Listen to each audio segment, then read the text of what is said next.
In this video, I will show you how you can change the layout of the app drawer on your Samsung Galaxy S26, S26 Plus or the S26 Ultra.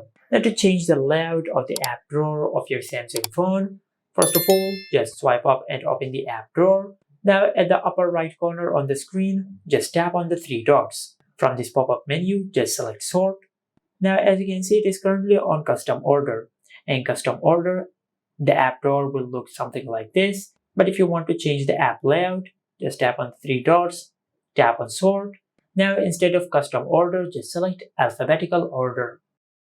Now after you do that, all the apps will be arranged on the app drawer in alphabetical order.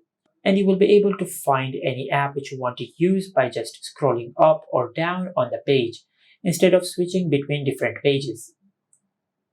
Just like that.